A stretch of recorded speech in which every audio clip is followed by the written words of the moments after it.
All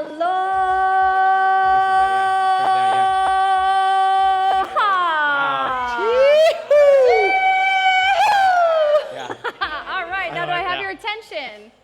Do I have your attention? All right, we got some attention and we are ready to rock this amazing day. Thank you so much for being part of our journey. We're starting out an incredible series, but first and foremost, I want to welcome the man of the hour, Mr. Chris Okamura. Take it away. Hey, everybody. Yeah. Hey, don't despise the small beginning. Thank you for taking time. It's hot today. Sorry. We can all jump in the pool, though, Hey. afterwards. Or, I'm just kidding. I don't think we have that access. But anywho, thanks for taking time out. We're excited. For those who don't know me, most of you do. Briefly introduce myself, Chris Okamura. My family's from Evan Beach. They were here, I just found out recently, since the 1820s. Wow. Didn't know that. I was like, jeez.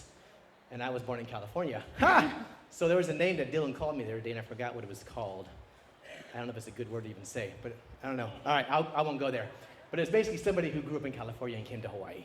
So that's what he called me. I don't know what it is. What was it? No, it was a worse name. Anyways. Anywho. So 24 years in the business. Had my own real estate mortgage company in 2000, early 2000s.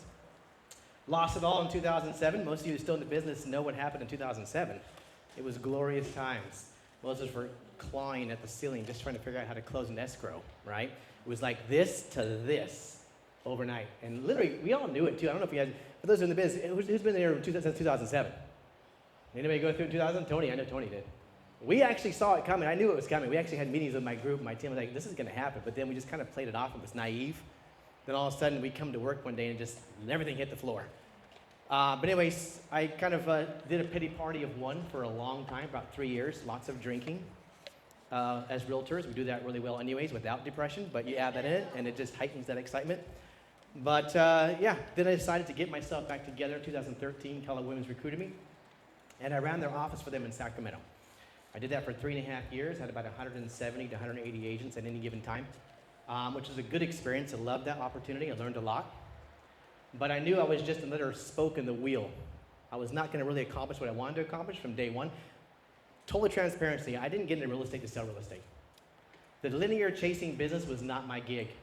It was a never-ending game, and I knew that from the very start. I wanted to build a business, and real estate was going to be my vehicle. So when I did my own company, around the Keller Williams, I thought Keller Williams was the way to go because I was jump on the back of a magnet, like a huge Titanic. They were the largest company at the time, not independent, franchise. And so I learned a lot, but then again, I learned I would never really get anywhere. I was replaceable, which I was. They pretty much called me in the office one day and said, thanks a lot for all your help. We're going to go a different direction. And that was after 3 years of increasing their profits 200% year over year, working in my office 7 days a week for that company, bleeding Keller Williams red. We did. I loved it. But then that experience ended quickly, and then I jumped into what we call an Intero, which is a Berkshire Hathaway model on the West Coast. Anybody knows what that is? And the guy who owned that kind of begged me to come help him bail his market center out because it was failing. And I said, sure, I'll give you 6 months though, because I'm not going to do 3.5 years.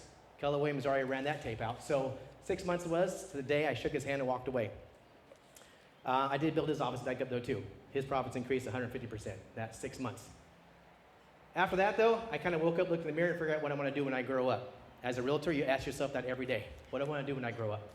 And I don't know about you guys, but when I was 4, 5, or 6, I didn't think about being a realtor. Did anybody here do that, by the way? Like when okay, I was like, God in every crowd. I mean, who grows up at 6 and 7 and says, I want to be a realtor one day? You just don't. So the reality is I've always been very entrepreneurial, business-minded. I wanted to build things, and real estate was the easiest vehicle because it was cheap and I can get my license. It's a low entry level, by the way, to be a realtor. No disrespect, but it really is. So I got in there and I managed to build something. So in 2016, I was going to open up my own shop again. My buddy was a commercial broker. We were going to tag team both residential and commercial. But then I had to write a check for $250,000 to get that started. And that was a really long pause because I didn't know if I wanted to go down that tunnel again. And I prayed to God. For those who are here, I did. I was like, tell me this is what you want me to do. If this is it, I'll do it. If not, show me the way. I need a big, big sign. And it was Brent Gove. Those who know who Brent Gove is, he's a lovely friend of mine. I've known him forever. He was a Keller Williams team leader at the same time I was. So we both pretty much went parallel for a long time. He calls me and tells me he's leaving Keller Williams, which is really like awkward because he had a $100 million producing team. So I said, sure, I'm curious, I'm always am. I was open to it. Went to a Starbucks the next day, listened to the model, which is the EXP model now, and I was sold. 5 minutes, I closed the laptop down and said, where do I sign up? So I was in, because again, I was in a place that I wanted to leverage. So now this place, now we're 8 years into the, 8 years, like 24, 8 years, I'm horrible at math. I think it's 8 years. Had a lot of fun, built a massive organization, almost 600 agents all over the country, brokers and realtors, 32 states in the mainland, and 4 different countries at this point, and all of Hawaii. So we started out here in 2017. It was remarkable because Hawaii only had like 15 agents. And at the time, we kind of just skyrocketed and hockey sticked it. But it was amazing times, it was fun times. This year, my team's gonna do 2,500 or 2,800 deals, and I think a little over $1.8 billion in volume. Which is, again, not something to brag about, just the reality is that everybody is trying to build something to get to somewhere. Would you agree? It's taken me 24 years to get here though. And finally, I've been blessed with an opportunity to be here with EXP to do this. But the problem why you're here today is I've done more business planning workshops. I do not like the word clinic, because the word clinic reminds me of a hospital. Urgent care is a clinic. You walk in there when you're sick, and you have no idea what the hell's wrong with you, and you pray the doctor can tell you what's wrong or give you a prescription and walk out the door. That's not what you're here for today. You're not gonna come and sit here in one sitting, write down a bunch of stuff to talk about what you're gonna do in 2025, and if I'm completely honest, we're not gonna do any of it. Why? Statistically, 6% of the people actually even commit to making a business plan or even doing a New Year's resolution. 6%. And out of that 6%, only half of them actually even start it. Just actually start it, the business plan or the New Year's resolution. And out of that half of that, only half of those actually follow through and finish it. So statistically, where are we at? We're amongst that little 0.5% that does it, and that's reality. So I created this whole series of You Matter because I realized that everything I'm doing right now is about myself. The hardest part I ever had in life, if I can get transparent with you guys, is ultimately loving myself. Truth matter. So I managed to love everybody in the world, but I could not love myself. So I spent many years trying to figure out how to do that. But in all reality, you figure out how to break through. And every year it's taken me to figure out how to break through constantly. And no matter how many business planning clinics or workshops I went to, no matter how many times I wrote down how many units I need to close, what's my conversion ratio, how many times I need to door knock and cold call and circle prospect and open house, I didn't do any of it because I wrote it down and I threw it in my trunk and I didn't touch it for the whole entire year. And I could probably say that everybody's the same way here. Is that safe to say that? And everything I've built up to this point has not been glamorous. I mean, if we all want to talk about stories, mine's the crappiest. Like, I've been alone since I was 15. Moved out of my house at 15. Quit high school because I had to go to work. I mean, we all got stories, right? That kind of scenario where basically my life was aligned to either going to prison or killing myself, which I did try to once.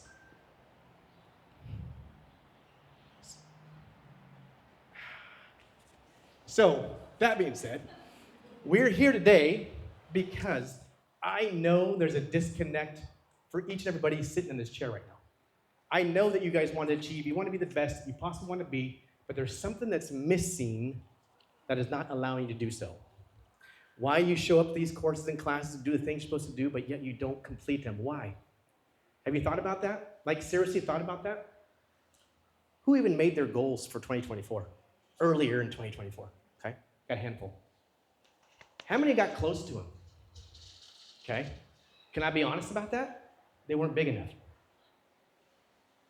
Because if you're reaching a goal, I don't think a goal is ever meant to attain to reach. It's designed to keep dragging you forward, right? If we're living our fullest potential every day, the goal is to constantly just be better every day, which means there's never, ever really a goal.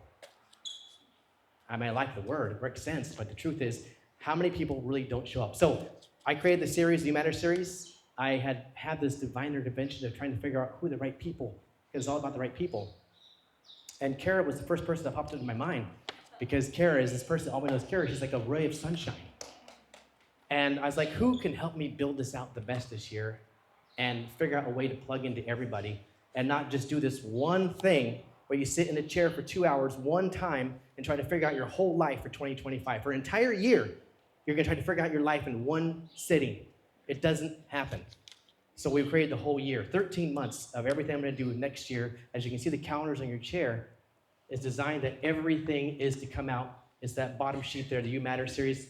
Dates starting this month all the way until next year of 2025, December. Something to bring value to you guys to help you build. This is just the starting point. This is for Kara and I to just build this as idea and concept from the scratch bottom of the barrel. And then we're going to continue to throw things at you every month on how to build your logistics and your technicalities in your business throughout the entire year. Because it's not going to be one show you show up to and you're going to be great. It might take all of next year to be great or to figure this out or to stop thinking the way you think. But that's why you started this series. And we're excited to kick off this program that Kara actually designed together of us from scratch. Kara, introduce yourself, please. Thank you so much. Give Chris a hand for being so vulnerable and that sharing his story.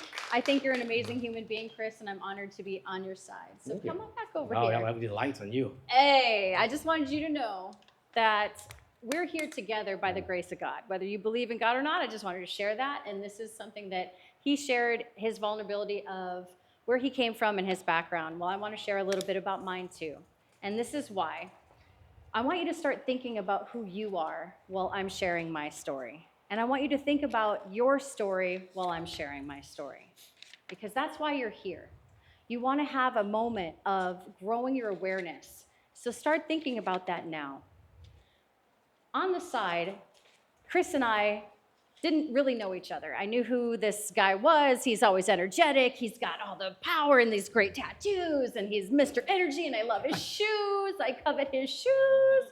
But for me, I was on the sideline going, I am a person who believes in seeing people, having their heart be the front of everything, having love be the center of absolutely everything, whether you're in a profession or whether you're in education, no matter what you're doing, if you don't come through love, then it doesn't exist. So I saw this great company, EXP, where I was given an opportunity to look at the corporate model and think about growing and growth. And as a real estate agent, I crushed it. I loved it, and then I lost it.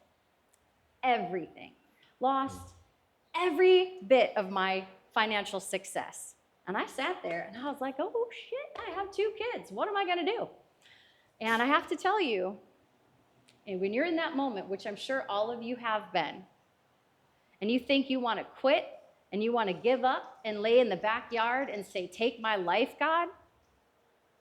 Or do you stand back up and you say, no, I know what I'm about. I know what my purpose is, and I know who I am. And if you don't know who you are, today I pray that we give you an ounce of a taste of knowing who you are and how you can get to that next level of having any achievement that you seek. Because I found that standing up and having the opportunity to persevere is all it takes, is just stand up. The breath of life comes into our body, and we are moved if we so choose to be moved. And that's why we're here. So think about what gets you up, what makes you breathe, what gives you the mana to exist. That's what we're here for. And that's why Chris and I, side by side, we didn't know that we were on the same journey until there was a divine intersection, where he called me up, because literally a week earlier, I spoke to my team lead and said, hey, I know that we all have numbers and we all have goals and we all have business and we all have, crush it mentality, but where's the heart? We need to know who we are and how we can fundamentally get over our own, I'm gonna swear, our own shit to get to that next level. So we have to look at how do we get over it, is we have to believe in ourselves first. And that's what Chris and I are here to do. So with that, I was going down this journey. He was going down the same journey. We need to bring something to life, to people, to mean something. And then he calls me and he says, hey, let's get together because, Miss Ray of Sunshine, I need to bring this to life. We're shooting around the stuff. And You Matter came up. You Matter is so important for anybody who's ever done anything in mental health. I was a nurse for a long time. And mental health, the You Matter series, is built off of suicide prevention. That's how real life gets sometimes. I know that some of you in this audience have felt at one moment or time, one moment, I am so done. I am so tired. I am sick of this. I am sick of my buyers. I'm sick of my sellers. I'm sick of my kids. I'm sick of my husband. I'm sick of my wife. I don't know what I'm sick of. I'm just sick of it. And then you're just like, ugh. But then you get to work with people that you're around and find a way to take that ha and that breath. So when we came up with the You Matter, I just want you to see that you do matter. And it starts there. And it starts with you believing it inside of your heart when you look in the mirror. Miss Melissa, when you look in the mirror, it's you matter. I can impart to you how important this journey is because my 2 children are my legacy. And I ask all of you to think about why you're here. Why are you here? It's for your children. It's for your family. It's for your friends. It's for the community. Whatever it is, that's why we put this together. It's not to teach you how to go sell some more houses. You're going to get that as a byproduct for being freaking awesome, right? So I am grateful to God. I am grateful to Chris. I am grateful to all of you for giving us the opportunity to connect, to let you know how important you really are. So. Well, everything starts with you and ends with you, right? You guys realize that? Everything does. Everything in life starts with you. So whether you want to get up every morning and go lead generation, I mean, we can break that. Whether you want to get up and take your kids to school, whether you want to get up and go to work, whatever you want to do, it always starts with you and ends with you. It always has and always will. But the real bottom piece of this is that if you're not reaching your goals, you're not doing your thing, you're not getting up and doing what you're supposed to do, there's a reason why. Somewhere down that, there's a disconnect that you lack disbelief in who you are, your value, and self-worth. It is what it is. You can try to pretend all day long it's not, but it is. A lot of us will sit in the back of the room all quiet and like this and pretend like that. Just, no, they're not talking about me. Yeah, we're talking about you. Because guess what? I'm talking about me. So that's why we're trying to get naked. I know that may sound a little bit uncomfortable, but this is about him talking about himself, us talking about ourselves, you talking about yourselves. It's getting real, getting raw, getting naked. The reality is mine, what I really want to do is create a massive amount of intimacy with you guys. And I don't take this the wrong way. Because intimacy is taken instantly as sexual. Yes, it is. That's a byproduct again. The real connection, the intimate connection is the mind, the heart. Where you're vulnerable, authentic, true, transparent. And then it allows people to open themselves up and be true, honest, transparent with themselves. It's like the whole mirror effect, right? So my goal is to create massive amounts of intimacy with you guys, to share with you that we're all real people here. We're all trying to achieve the same thing. We're all trying to be successful. We're all trying to make a life, a living. We're all trying to make the best for our kids, our families, our significant others. We're all trying to do that. But why are some of us, most of us, maybe all of us, always falling short? Because we're afraid to have this conversation. So we're going to force it on you. And this is a workshop, meaning that when you come here, you roll your sleeves up and you go to work. You don't sit in the corner and you're like, this sounds good, and write these little things and don't talk about it and hush, hush, and then put it behind the house again. This is for you guys to really come in here and get vulnerable. Because I really, really, both of us truly want to help you guys, if we can, at all realign the way you look at yourself this year. And if it takes all 12 months, so be it. This journey is 12 months long. We're not going anywhere. We're here for you guys every month to do something to make sure this kind of just beats into you that we got to change the way we think. And the way you look at things will show up differently. You know, that's how it is. If you accept these challenges, you're choosing them. You choose it. You got to let go of some of these things, right? So yeah. I just want to share with that and add on to that is that when you think about transformation, how many people have heard of the chrysalis story? You know what a caterpillar turning into a butterfly looks like, right? It's a complete and utter transformation. It's something that is 100% different. So as you're thinking about yourself this time, for what you're planning for this next year, think about what you need to transform completely different, what you need to shed. So when we have these papers out there that says trash it, if you're coming up with thoughts or emotions or feelings or phrases that you want to get rid of so you're no longer staying in your old stuckness, no longer staying in a place that's not getting you where you want to be, you want to get rid of it, we're going to have a little bit of a trash it moment, okay? At the end, I want you to write it and trash it. And if you fold it and maybe you put a energetic symbol like a heart, or just saying because I love hearts, something over it that seals it, and you throw it away, crumple it up, get serious, get pissed at the shit that's not, excuse me, I'm gonna swear again, get pissed at the stuff that gets you stuck. It's not serving you, so let it go. So we're inviting you through this time to write some things down. As he says, this is a workshop. This is not a listen to us, because we're going to ask you questions and we're going to get you to think. So when you show up, you're here. There's something that called you to this, the You Matter series, the Expand Your Mind, your business growth. Maybe it's some of you that thought, oh, hey, I'm going to learn how to make more money. Yep, you probably will. And that's a good thing. But that's why you showed up. And there's other people that are here because they just need to know who they are and why they're stuck. And that's the science of how you got here. How many people have heard the law of attraction? Everybody. Right? Okay. So the law of attraction is actually ruled by another law called the law of assumption. Has anybody heard of the law of assumption? Hey, I know you have, Mr. Man. So the law of assumption means that it's a scientifically proven mathematical science that means that you have a thought and you're moving yourself forward, and it's not a coincidence that you're here. So look at that. You're here. Something brought you here. Let's use this time wisely. We got naked, so we're asking you to get naked.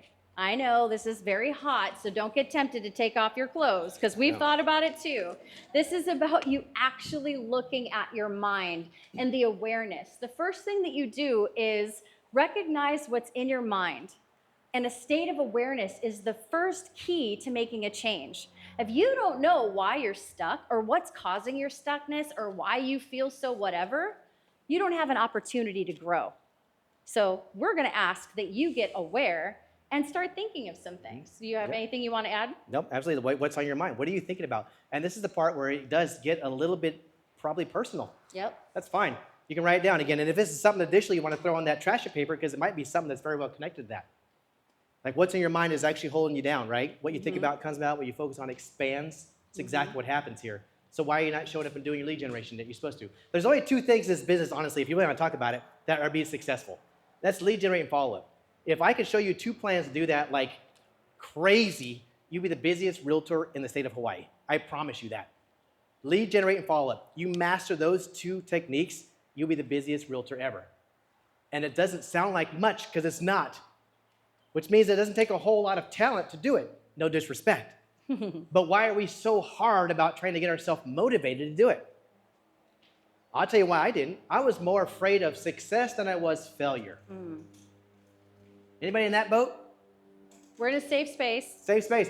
I was more afraid of success than I was failure. I grew up with the mythology that money was bad. It was the root of all evil. My parents told me it was horrible. If I wanted to have it, I would be destroyed. Yeah, it came from a crazy cult. But the reality is that was imprinted in my mind. So I grew up thinking that money was bad. I shouldn't have this drive and ambition to go after it and get it because it wouldn't get me anywhere. It's not true. It's not true at all. So think about those things that are the implanted thoughts from your family, from the society, from yourself. What are the things that run around in your mind that literally take over your brain? Do you know how many negative thoughts on a percentage that people think in a day? 75% of negative thoughts a day. And guess how many are repetitive? 80% of that 75% are repetitive negative thoughts. So how many years have you been telling yourself or having somebody else tell you these messages that you're believing? Think about it. I guarantee you can hear some things. He talked about money. I know that triggers a lot of people. Let's talk about the word success. Let's talk about the word failure. Let's talk about the word worthy. Wow. These are things that take out your book. Write, think, be, do. This is a workshop. We're here for you. We're here to serve you, to get into the place and the mindset, to really think. This is about awareness, so you can start having those aha moments.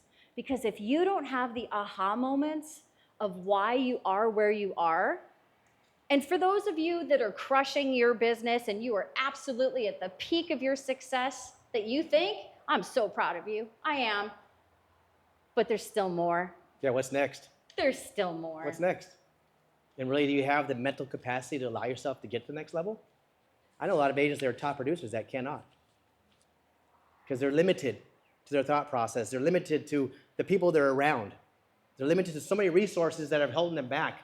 And the first limitation is themselves. Because no matter, I have a ton of people, okay, God bless a lot of my friends, who are personally, their life is scrambled eggs. No lie. Their life is scrambled. I love them to death, but their life is literally scrambled eggs.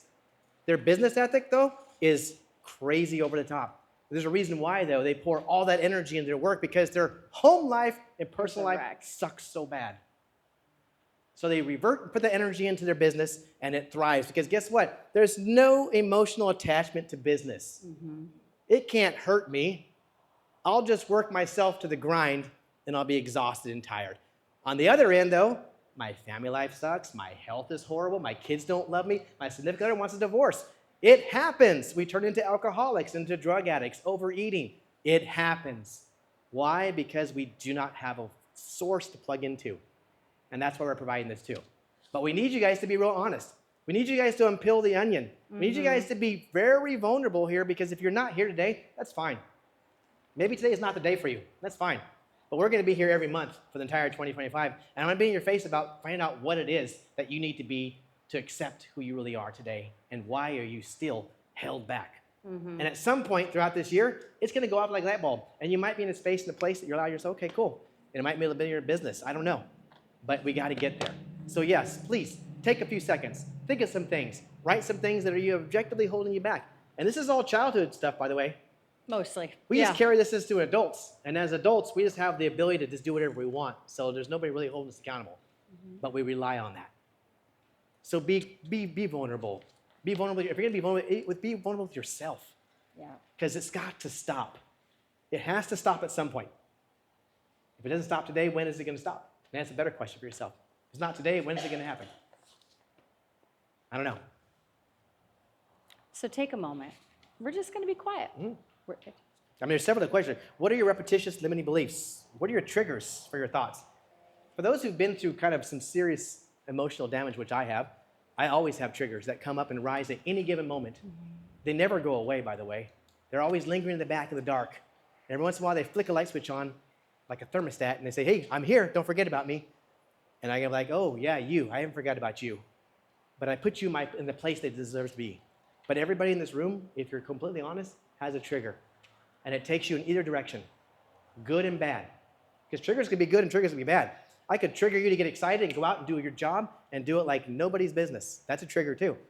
But most of us have a lot of bad triggers that hold us down and derail us from what we're supposed to be doing. So think about it. And if you want to share, share. If you don't, you don't. I have no problem. I'm an open book. I'll share my entire life. Yes. I just want to make a comment on the negative thought. Someone told me once, would you say that to your children? Amen. So what your comment was, would you say it to your children? Yeah. Why would you say it to yourself? Yeah. Yep. And whenever I think the negative thoughts to myself, I think, would I say this to my kids? Heck no. Exactly. Not me, no. So I have to remind myself, why would I do that to myself when I wouldn't even do that to my own children? Exactly. Thank you for sharing that. Love yourself more. I'll tell you why I did, because I love myself enough, right? I was lowest on the totem pole. So it was okay to step on me like a doormat. I'm good. I've done it my whole life. My kids, though, I want to give them a different life. Just to add a little bit more credence to the psychological impact of positive and negative, there's studies that talk about the impact of a positive thought versus the impact of a negative thought. And while good self-positive thought is good, every negative thought is twice as impactful as a positive thought. So maybe you don't need to have more positive thoughts, but you can focus on reducing the negative ones. Yes. I'm so grateful for that. So for those who didn't hear that, the science behind the positive thought is that, you did good. From an engineer, of From course. an engineer, which rocks, is that a positive thought has an effect, but the negative thought basically has 2 times the effect. So when you think of that, my stance, I'm a coach, I'm a life coach. And what I do is I really bring people into a state of centeredness, of stillness, where it's not any longer being stuck. You know, my thing is clarity. Let's get clarity on what is the problem, and then how to overcome it. And it's not necessarily stuffing it or shoving it, it's addressing it, loving it, and transforming it. And I think that that's true for where we need to go.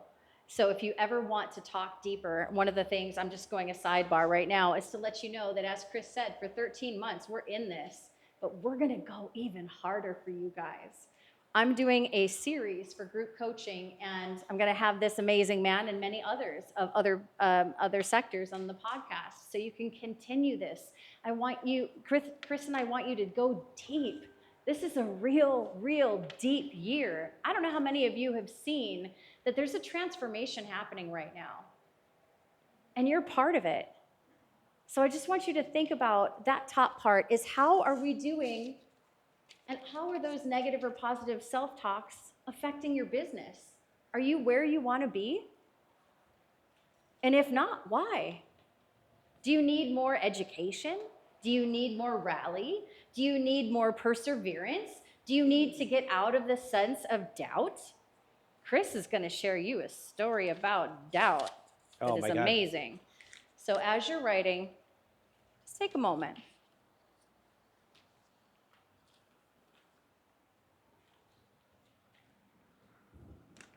I know you all got him.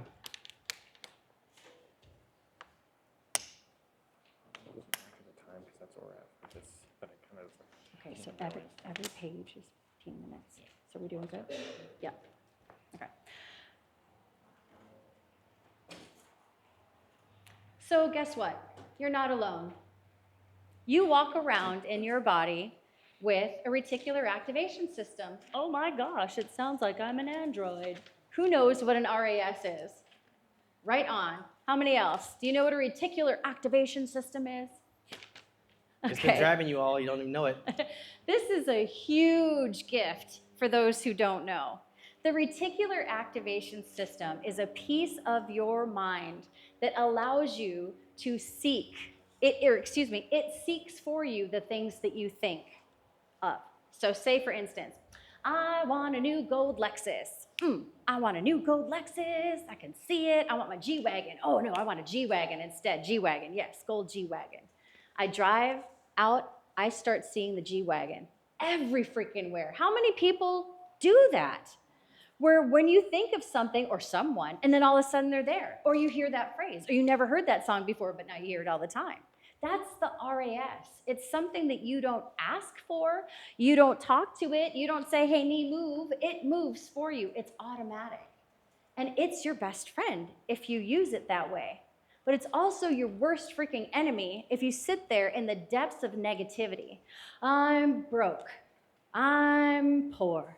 I'm lonely. I'm stuck. I'm tired. I'm aggravated. I'm so over this fire. It's driving me crazy. Guess what it's going to do? Bring you more really pain in the butt fires, because it's listening to you, and it's extremely literal.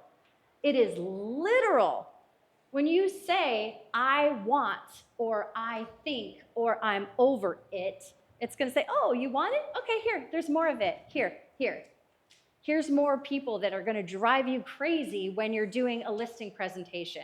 How come this person doesn't understand me? Because you're stuck on thinking about them.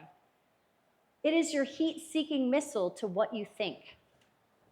And it never, ever is apart from you.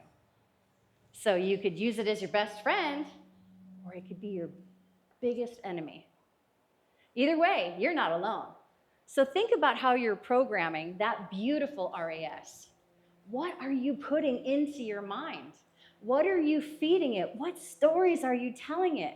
What are you believing to be true? Because it's going to do exactly what you tell it to, whether you want it to or not. And if you think that you have absolute no control over your life, you're wrong. You have absolute control over your life, and it starts with your mindset. And it starts with reprogramming that sweet little piece of your brain called the RAS. So get busy and get excited of what it is that you want to attract. So think about it. What do you want for your personal life? Write it down. You get to choose. You choose. We're adults. We don't have our families around telling us what to do anymore. Oh my gosh! That's scary. Let's get you writing it down. Go ahead. Here's an interesting thought. How many times I've actually done these courses with people, even when they start talking about numbers, I ask the agents, how much money do you want to make for 2025? It's a really funny question. But you know how many people actually put things like $80,000? I was like, really? That's your ceiling. $80,000. Then you got the real ambitious ones like 5 million. Cool. Okay. But the reality is nothing wrong with that 5 million. People laugh at it, but there's nothing wrong with the 5 million. Maybe his value proposition in his life, he feels deemed worthy of being a $5 million producer. That's right. What's wrong with that? I might be saying there's a little something more wrong with somebody who says $80,000. As a real estate agent in Hawaii, you close one deal, you could probably make that almost in a deal. So why do people set their expectations so low? You thought about that? When you're writing these things about personally, what's the first thing that really came to your mind? Anybody want to share? I mean, seriously, like I just want to get by. I want to be able to just buy groceries and put a roof on my head. Okay, which is totally understandable. That's reasonable. But we're talking about really programming your mind to think above and beyond that. Shoot for the stars. Why is that so awkward to think that it's not okay? Where did you stop believing that it's not okay to think and dream big? Because the more we dream big, the bigger you build that reticular activating system, the more it goes after it every time. Say I'm going to make $80,000, you're probably going to do 40. If you say I'm going to make $1 million or $2 million, you're probably going to hit $1 million. And is that so bad? No, coming from my background, again, money was evil and it was bad, and I thought I was not taught to go after it. So yeah, I was actually more afraid to go make that money. I was better off just sitting here making the $80,000. I say that jokingly because that was me writing on those pages, $80,000 years ago. I thought that was a great opportunity, like, oh, I can make 80 grand. How sad I was, for me, personally. And how I had to grow and develop and build myself to reality of where I need to be at. I had to grow and develop to become where I wanted to be. Do you remember what he said in the beginning about how big his team is and how he persevered? That's the key, is you have to continue committing and making sure that you put good in, that you're committed to yourself to grow and to be and to build, because he overcame that $80,000 ceiling. He said bye to that $80,000 ceiling. It's because he consistently, never-ending, persevered in his persistence for greatness. So that way he can turn into creating greatness in all of his team and all of EXP and all of the humanity. And I do that too. You know, it's weird. When I had my company, I had above my office, I'm going to make $1 million. That was make $1 million in my pocket money. That's not the company. I was going to make $1 million. And I used to run into my office every day and I smacked it was on my, boom, I say it. That was weird, right? It was super weird. I was that kind of guy. Kind of a douche. Not going to lie. But I made $969,000 that year. Right on. I didn't hit $1 million. 969,875 and 26 something. Yeah, I know it because right here. I wanted $1 million. But I also lived in my office, slept in there, had an extra suit in there, showered downstairs. My son, who was probably 5 or 6 at the time, would sleep on the couch. Was it easy and convenient? No, it was not. And I look back now and wish, God, I could have been a better father, right? Then I start building down that tree. God, was I wrong to go after all that money? Should I have been a better father and take my son home and put him in his bed? I mean, there's so many things that go through your mind. At some level, you have to sacrifice something. Work-life balance does not exist. If you're truly trying to build something to be at your highest potential every day, work-life balance does not exist. It's a Santa Claus myth. And for those who still believe in Santa Claus, I'm sorry. I'm going to burst that bubble. But the reality is, here you are now to identify some of the things that you think personally and professionally you want. And nothing is unreasonable. Nothing is unreasonable. Just think about it. Nothing is unreasonable at all. How many of you carry around a small card in your back pocket that has your goals in it? And how many of you have done it for 40 years or 30 years or maybe 20 for those young ones in the audience? Anybody? No? Have anybody heard of Bob Proctor? Yeah, Bob Proctor. He carried around a card, and very much like Brent Gove, carried around a card in his back pocket every single day, like that $1 million high five that Chris would give to that wall. Every single day, relentlessly, he would look at his goal every day. What are you doing every day for yourself? How are you showing up every day for yourself? What are you putting in your back pocket? What are you putting in your heart? What are you putting in your words? What are you putting in your mind? Think about that.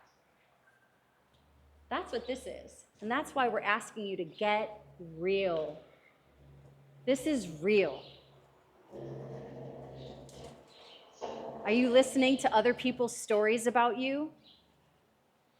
Are you living out the true level of what you believe you're meant to be? Oh, doubt. Yeah, those who know Grant Cardone, right?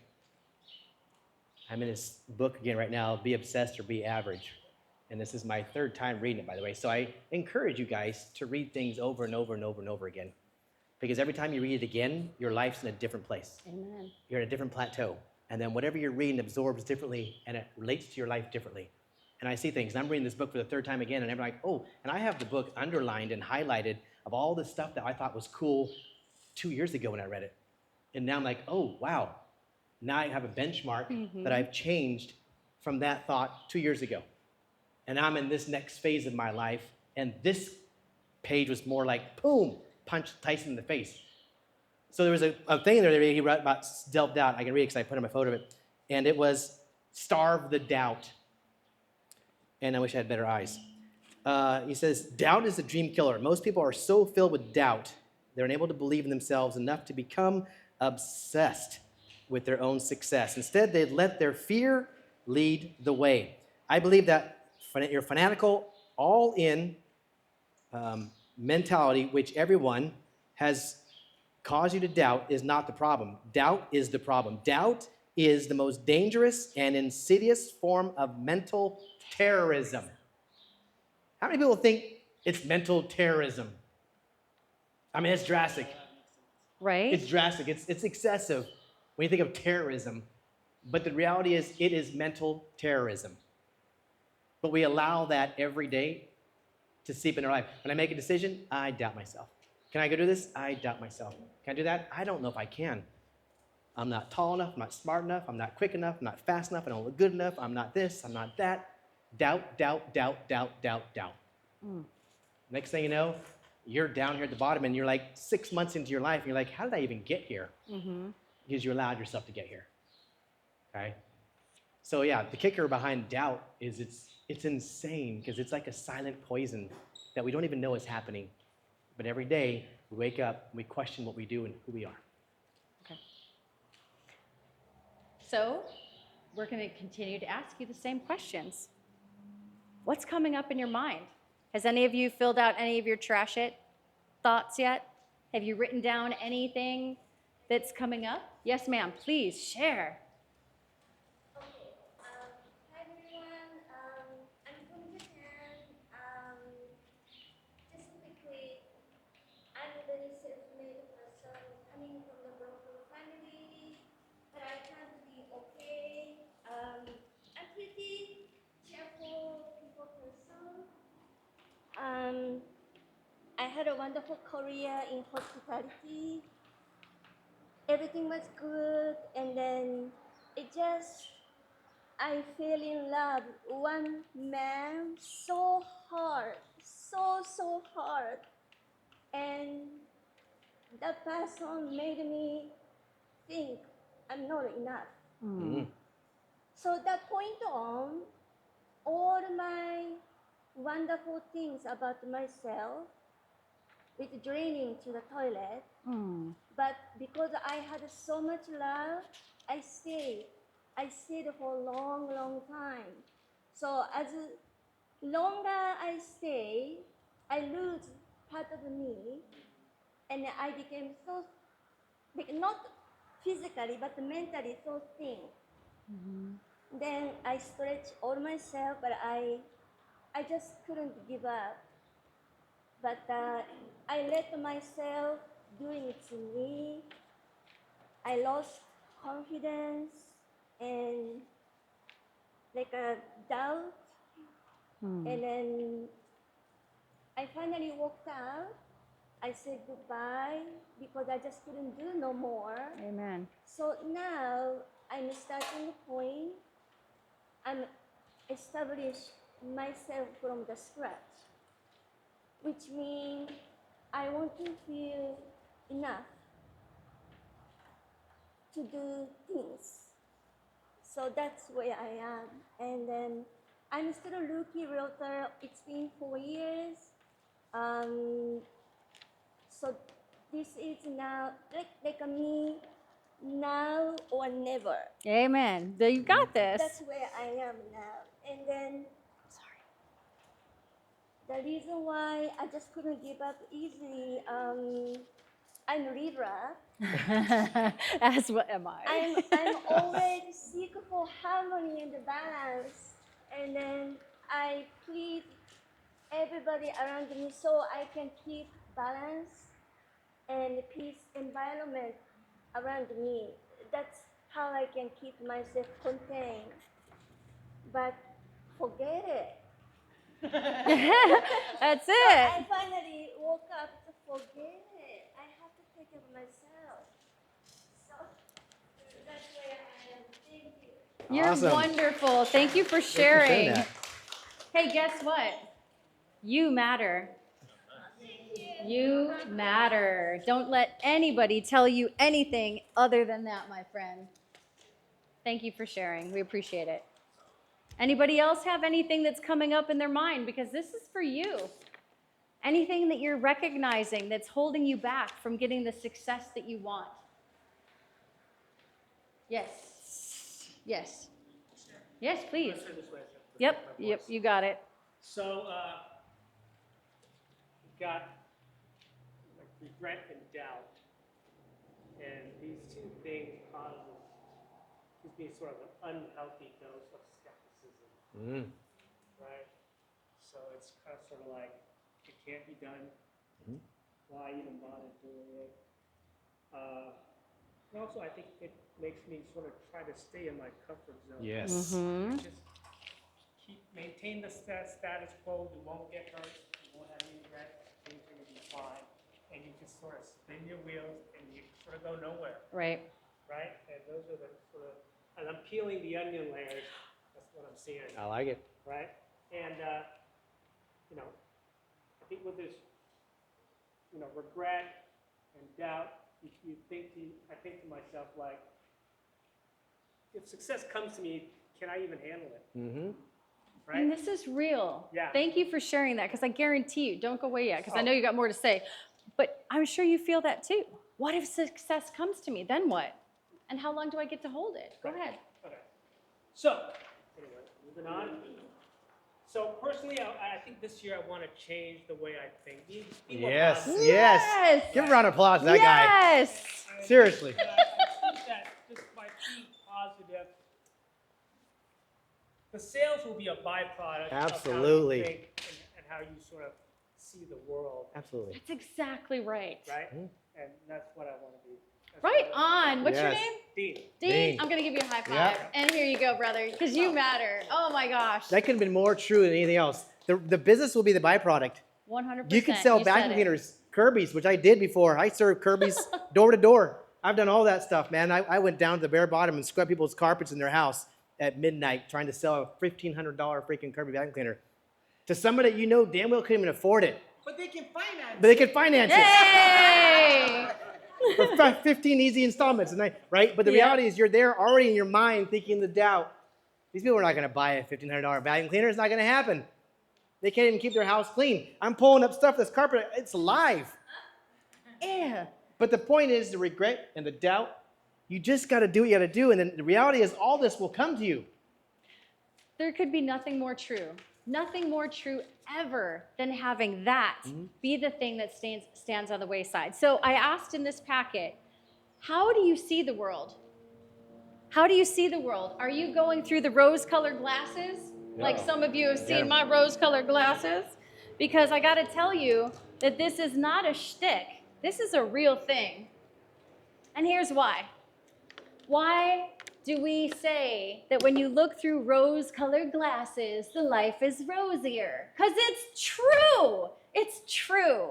So what are you bringing to your mind, and how are you looking through the veil?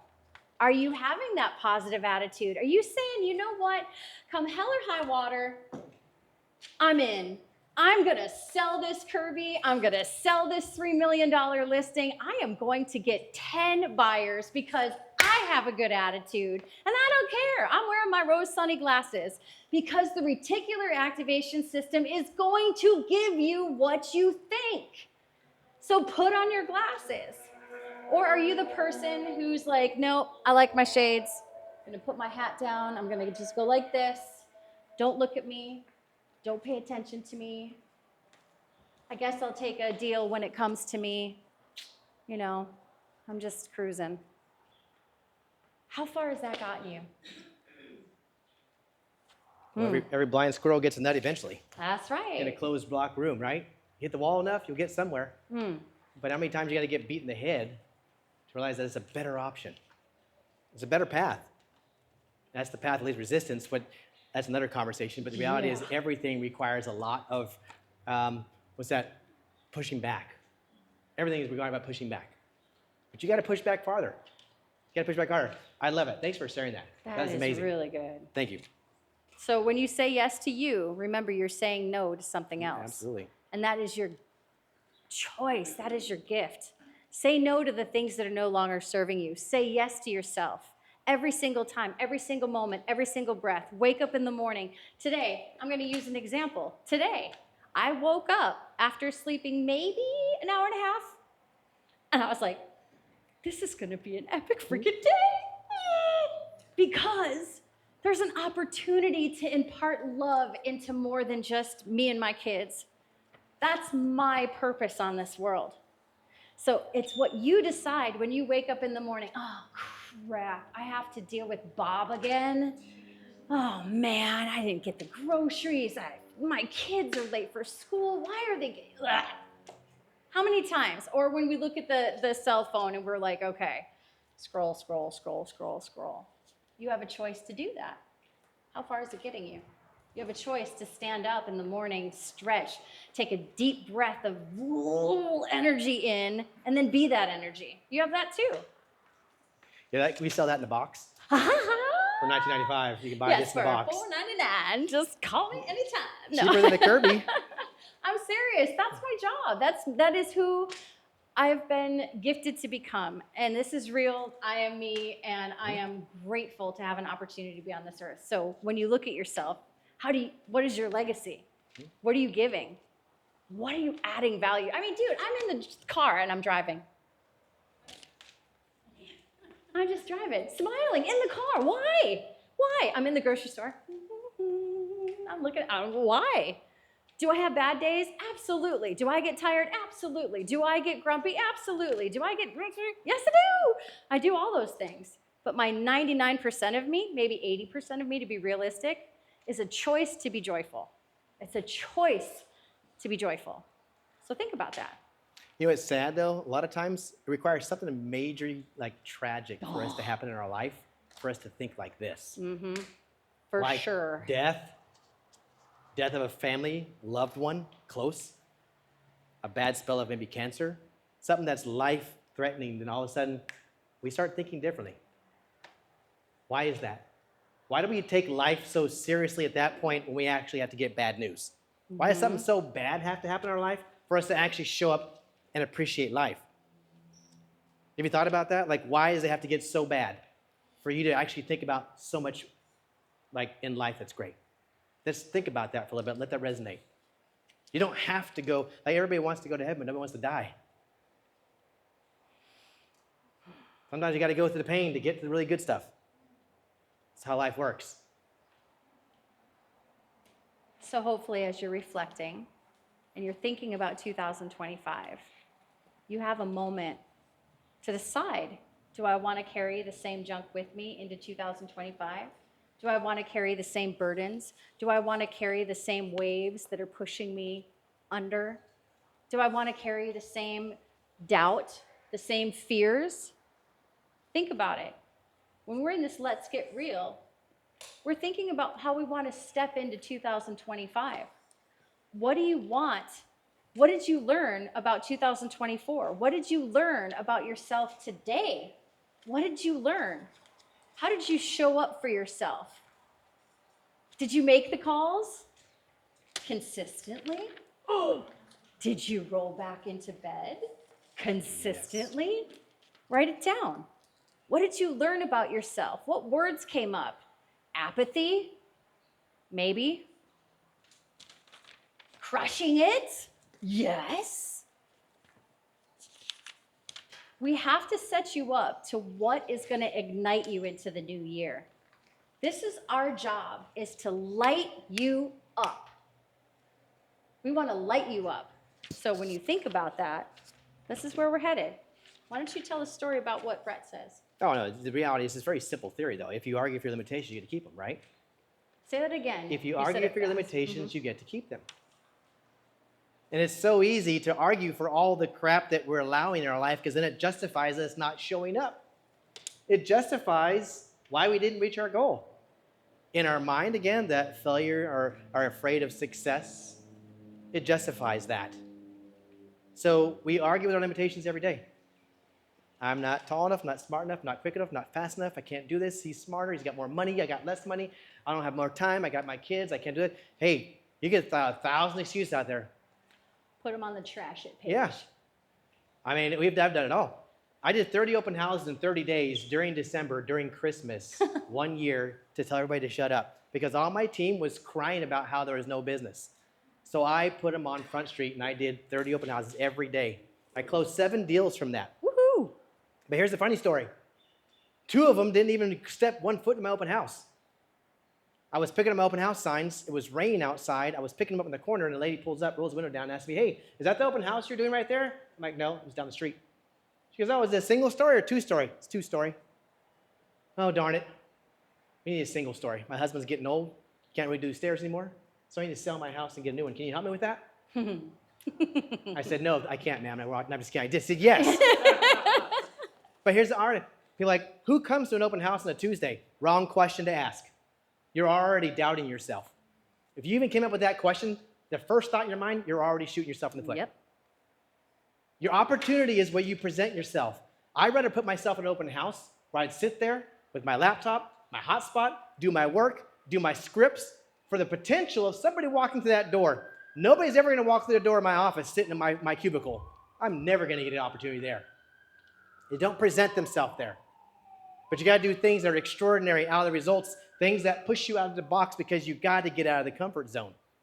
So when you're talking about what are you doing for next year for 2025, all the crazy shit you need to talk about, the stuff that you're not willing to do, that's the people that are successful, by the way. If you haven't figured it out yet, the key to success is do the things that nobody else wants to do. Get out of your comfort zone. If you do those things, you will be the top 1%. That's right.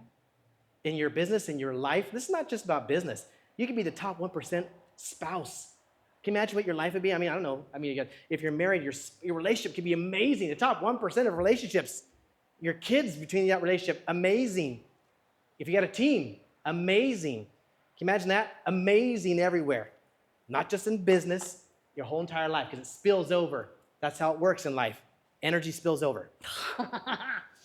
I'm going to spill over right now because he led me up to something that's an epic story. I don't know how many of you have heard this. We're talking about open houses, right? Have you ever heard the story about the 5-year-old boy who wanted a toy? Probably not. Okay, I'm going to impart this awesome piece of information. So the 5-year-old wants a toy. The dad is a real estate agent. He decides to take his son to work.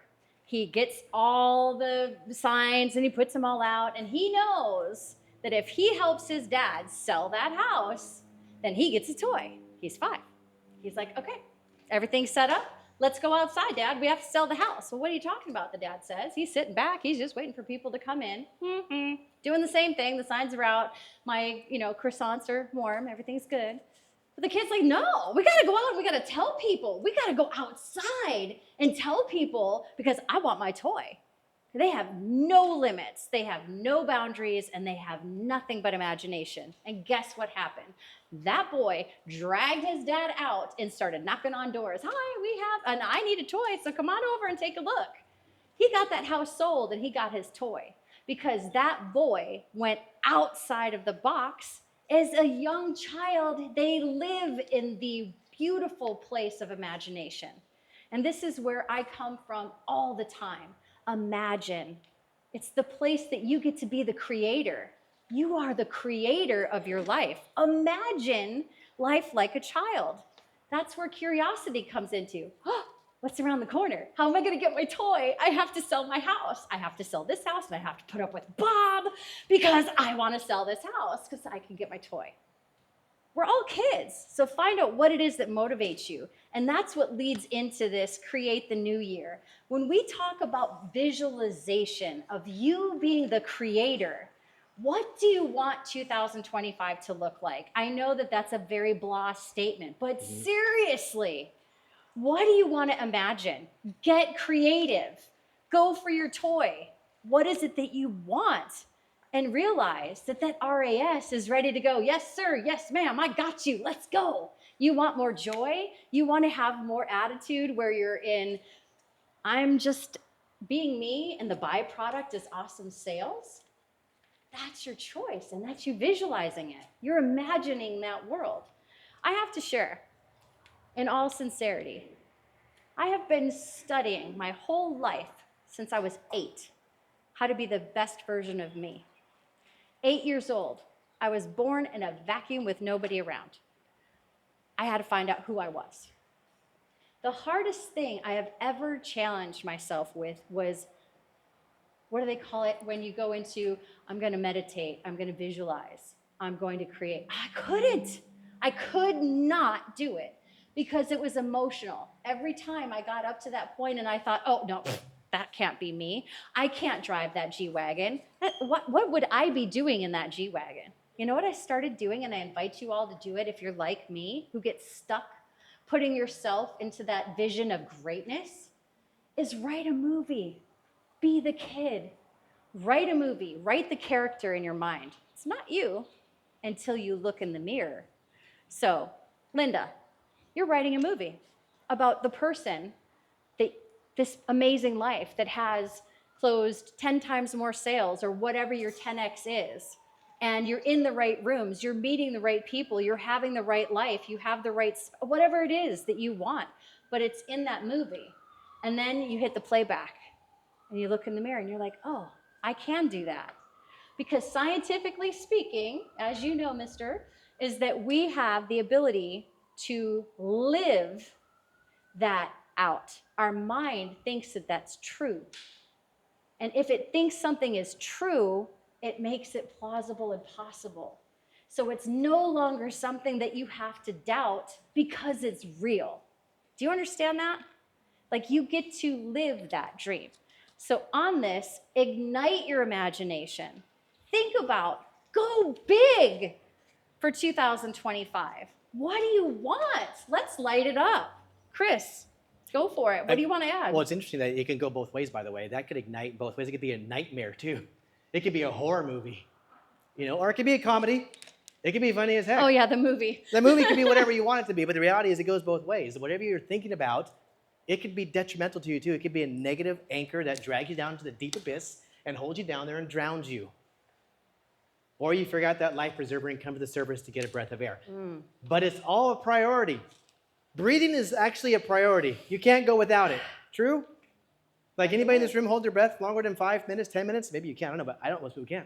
I tried that once. You need oxygen. I mean, that's 0 options. You can't negotiate that. It's a must. Where do you find these things in your life when you're writing out 2025 that are a must? There's non-negotiables here. It's a must. And it doesn't matter. There is no right or wrong answer or judging you for what you want. Maybe your toy is a Lamborghini. I don't know. Maybe your toy is a brand new yacht. I don't know. As Gene Frederick says, don't judge me over my nickel. I love his nickel. Don't judge me over my nickel, because everybody has and deserves their own nickel. Do you know what There's a story behind that, but yeah, don't judge anybody over their nickel, because the nickel's still worth something to somebody. It's 5 cents, but the reality is it was his nickel. And it made sense. So figure out what this looks like. Be ambitious, be over the top, be aggressive, be whatever, be adventurous, be crazy, and talk about what you want 2025 to look for. Maybe it is about deals, because it does equate out to money. Yes, it does, which helps make life easier. But if you find other things that you can do to build yourself, maybe it's going to the gym more, maybe it's loving yourself, maybe it's going to the hair salon, maybe it's doing your nose, I don't know, getting a massage every 2 weeks. Yes. Whatever it is that you want to do to pour into yourself, then guess what? When you raise, then everything around you starts to raise. And yes, the byproduct is you close more deals, you're around the right people. Everything makes more sense and lines up. Fix this first. This is what's wrong with everybody. And by the way, if you ever notice, 2024 is becoming really bad. Those who grew up in the 70s, life was just so much more simpler. It wasn't like this, where everybody was on social media talking about everything they thought they knew when they don't know anything, including your kids that you want to punch throat sometimes because they think they know everything. And I'm like, you tell me what Google says one more time, I'm going to shove that phone down your throat. That's how this world's become. And it's become such a fake, kind of falsified place of life where everything is shown in little 90-second inserts of highlights that everybody wants you to see their life in highlights. My life is amazing. I'm having dinner here. I'm going on this yacht. I'm going over. It's probably AI generated. It's probably not even real. But guess what? You get to believe it. And then guess what you do? Oh my God, I want to be like Jim and Bob and Sally and Jill. They're living the best life. Why can I have that life? Well, why can't you? Why can't you? That's a better question. Start really imagining. Let yourself think really wildly. I implore you, I challenge you, please. No limiting beliefs here today. Let it all out. Get naked with yourself. And let your RAS go to work. Let that puppy do its job. I got a question. Yeah. Yes, sir. How often are you guys taking stock and doing inventory? Because it can be real easy to sort of backslide. Oh, absolutely. Right? You think you change, and then all of a sudden you get in that comfort zone and you start backsliding again. Every day. Every day. I have to wake up every day and tell myself I'm amazing. But it goes through a ritual of things I got to do. Like I do the Miracle Morning. Those read the Miracle Morning? Yeah. He said, how often do you actually have to go through this process of really replugging in to keep yourself on this level of moving forward? Because we'll tend to slide down the hill. You climb it 4 steps, you slide down the hill. That's how it works. So every day I do a thing called the Miracle Morning. Hal Elrod. If you haven't read the book, read the book. 6 things I do. I meditate. I visualize. I read. I journal. All these things I do every day. 10 minutes each. 6 of them. But I have to do this. Because if I don't, yes, I fall short. It's like an AA person. I'm sorry, it is. I have this thing that if I don't do certain things, I will be back over there at the bar drinking a beer. It's just reality. It's real, people. We're humans. We're vulnerable. We're not impervious. We're not immune to all this crazy stuff that we see. Every day we open our phone and look at that thing. It's like driving garbage into our mind. I'm sorry. It's a cesspool. Amen. And so we're trying to fight and combat and compete against that. And you can't, because you already got a low self-doubt already. And you're comparing yourself that's not even real. It's, again, highlights of just AI. So yeah, daily, for me. I don't know. I'm going to add into that as well. Like I said, it started at 8 years old, and it's a journey. And I have not had the easiest life. I have seen a lot of death, suicide most recently, and things that could have torn me right to shreds.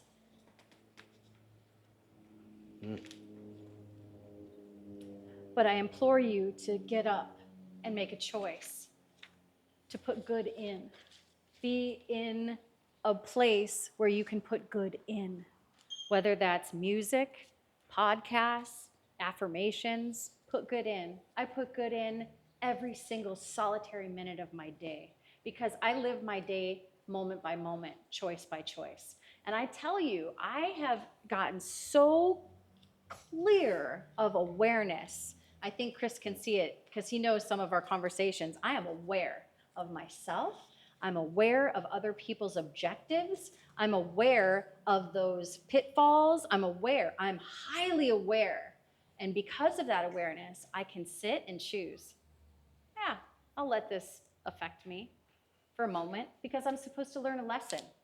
And I take it and I'll have that feeling and then I'll learn from it and I'll go because it's a choice.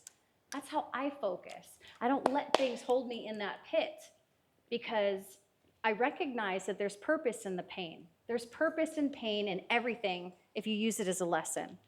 But I also make the choice to transform it and then move forward. Does that answer your question? And it is a consistent daily drive. And I've seen amazing successes through it. Go ahead. And I think with keeping like certain lessons and positivity, also maybe it's good to protect too. To protect yourself, you know, your thoughts, what you let in, all of that too. 100%, because it's our choice to put the trash in or to take it out. You know what? I'm so glad that you said that. I don't know what your trash day is, but we all have a trash day. And I tell you, every Friday, I laugh. Every Friday, I'm like, it's Friday again? But then what I look at is every Friday, because that's my trash day, I take a mental check and I'm like, okay, how's my life? Where am I at? How's my wheel? You know, that wheel of life. How's my health, my wealth, my da-da-da-da-da. And I go through it and I'm like, oh, ooh, shoot, I got to take out the trash on that one. So that way I can excel over here. I haven't been spending enough time over here with my kids because I've been spending so much time in my books because I love my books. So on Friday, whatever your trash day is take a moment to take a look at yourself and see what you need to readjust. Even if you start there once a week, you know, that's a good measure. But it also is good to go to that point of not always just staying in the happy, I call it the unicorn happy zone. It's not all about that. It's about giving yourself grace through the pit. It's giving yourself grace when you're stuck. It's giving yourself grace when you have a moment where you're unsure. But be aware of it and then do something about it. Oh, I'm feeling doubt. I'm going to share a quick story. I was just at a level up at my team's level up. I ran out of time and I got off the stage and I didn't hit the power that I wanted to. My goal. And I looked at it and I thought, oh, shoot. Everybody could judge me. Everybody could think that I didn't do my job. And I thought, no, somebody needed to hear that exact lesson. That was a microscopic adjustment in my mind. And then I had validation. I asked somebody, how did I do? They're like, Carrie, you didn't get to the point. I was like, thank you. That's exactly what I thought. Then the other one said, you said exactly what I needed to hear. And I was like, that's what I thought. I was like, hey, I'm good. So it's what you choose. That's it. Sorry if I went too long on that, but that was really powerful. Yeah, good questions, good question. Good answer. Sorry. Go for it. Good. So now we're looking to move forward here. As you're creating this new you and you've identified some things and you're writing them down, this kind of puts out, there's a good example. For those who don't know, who watches the Robert Kiyosaki Cash Flow Quadrant? Yeah, great book. If you haven't read it, read that one too. As you haven't figured out yet, reading is powerful. I read dozens and dozens of books a year because I know how powerful that is. But this is a chart kind of talking about the cash flow quadrant. It really defines everybody in this world. And you fit in one of these boxes, by the way. Everybody does. Every real estate agent, for that matter. Because we all started here as an employee, an E. Where we go to a job, guaranteed paycheck, security. It was consistent. We knew we could rely on it, right? But then every once in a while, we had this concept and idea. I thought about there's something more out there. There's something better. There's more out there than just this job here at Walmart or Popeye's Chicken. Nothing wrong with that, but I'm just saying. So we jump into this little self-employment box here, which we have this ability to have more freedom. In our minds about freedom. Why? Just real quick. Why did you guys all get in real estate? Real quick. Anybody? Why did you guys get in real estate? A real answer, too. Don't give me no BS. Why did you get into real estate? Go for it. I wanted to help people change their financial futures. Okay. I love it. I wanted to stop answering to someone. Okay. Right on. Freedom. Okay. Unlimited income opportunities. Unlimited opportunities. Not answering people. Helping people. Servitude. Contribution. Okay. Flexibility. Take time out. I love that one, too. Because I told myself that when they were beginning, too. The only thing flexible in real estate was me. I was bending over backwards constantly. That was only flexibility in real estate. But I love that answer. Anybody else? I mean, I've got them all. I've had people sit down across the table with me and say, well, my dad was a home builder, so I really loved houses since I was a little child and thought real estate might be the thing. I'm like, my dad was a crack dealer, so I thought I'd sell. No, just kidding. I'm just saying, that's kind of what that seems like, right? Like, it's like, okay. My point in asking you that is that, why did you really do real estate? I've had people say, well, my cousin said I'd be great at it, so I thought I'd get my real estate license. Right. Did most of us just fall into it? Most of us just fell into it. And the reality is most of us did really good. If you're halfway decent, you can tie your shoe and know how to display your lane backwards, you can actually do well in this business because it doesn't take two things other than lead generate follow-up. But then where do you change this thing? In this wheel, I'll show you that if you break that wheel down the middle, on this side, the ES side, these guys are doing 95% of the work, by the way, and they're only earning 5% of the wealth in America. The other side of that chart, those guys are doing only 5% of the work, but yet they're earning 95% of the wealth in America. So I asked this room, and I'm going to see a show of hands, which side of the chart you want to be on, left or right? We all say it, but how many of us actually do the work to be here? And what is the one thing that changes this chart besides yourself? Leverage. Leverage is it. To get from this side to that side is leverage. People, systems, or tools. 3 things. You're going to leverage people, systems, or tools. You got to figure out how to do that. That's a whole other conversation, but now we get more technical. But at this point, I just want you guys to get a visualization. We're talking about visualizing. Visualize where you're at in this chart. And the truth is, even as an S, you're self-employed, the flexibility, not asking to answer anybody, to help people, those are great things. But why are we still on this side of the chart? Why are we still doing 95% of the work? Well, maybe because we haven't changed our mind, first off, because we're still in the mindset of an employee.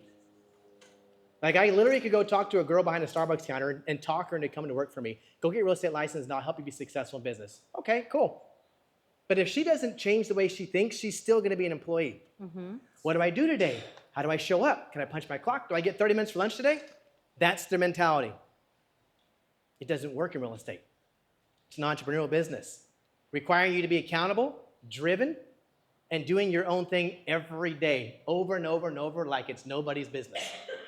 So I just want you to look at this. We use it as a chart, as a graph, as a reference to see where are you sitting at, where you want to be at. I don't know about you, but I want to be on that side too. I want to do 5% of the work and earn 95% of the wealth of America, which is kind of currently the direction I'm working towards. I think everybody in this room wants to attain the same thing. How to stop trading time for money. Yeah? How to stop trading time for money. That's called win the lottery, by the way, and Hawaii doesn't have it. So move to the mainland, and you can play the lottery, but it takes like 1 out of 5 billion chances for you to win. And how many people play it? Not many. Why? Because in their mind, I'm never going to win anyways. Right. How many of us play life that way? I'm never going to win anyways. Why should I show up for myself? You're playing like you're playing the lottery. Stop it. You're more valuable than that. You're way more valuable than that. But that's what this chart was for. Just to give you a visualization of kind of where you're at. Take a mental note, inventory of where you're at and where you want to be at. And in whatever direction you want to go, I'll help anybody. Mm-hmm. If you want to go from this side to that side, I'll take you there. I'll show you everything you got to do. Okay? But that's what this is for. How are you guys feeling about everything right now? Are things starting to click? Click, click, click, click, click, click. All right, well, let's get even more uncomfortable. You ready? We had Linda stand up because she was uncomfortable. If anybody needs to stand up, it's okay. Uncomfortable is where we want to be because that's what we live in. Dylan says, choose your hard. Life is hard. Okay. It's hard to be broke. It's also hard to be wealthy. So choose your hard. What are you going to do? How are you going to show up for yourself? Where are you going to get uncomfortable? Here's a really interesting piece that Chris was talking about, is leverage. How many times have you heard you become like the 5 people you hang around with? Mm-hmm. Right? Anybody hear that? He talked earlier about his friends, that their lives are like scrambled eggs. I've never heard that phrase before. It really is. But I'm sure some of you could actually imagine your friends. Oh my God, my boyfriend did the same thing to me again last night. You know, I sound like that Monsters, Inc. movie. Yeah. Roz, that's it. You hear that rhetoric. You hear it like, oh my gosh, my car broke down, or I just can't seem to get ahead. You know those whiny Wendy's, whatever their names are, and you hear it. Is that who you're hanging around? Is that who you are? Or are you with people that actually elevate you and grow you and challenge you and give you inspiration to be the person that you want to be, to do the things that you want to do, to have the time and not answer to anybody, right? You want to be around people that light you up, to give you the energy that you need, as well as the information to be better. Hey, you like to be around people that have nicer shoes. I want to be around them because I like your shoes. I want to go shopping with you. So those are the things that you want to put yourself in those rooms. Let's go even bigger. Can anybody imagine being in a room with, whether you like him or not, I'm just using this for finance, how about Elon Musk?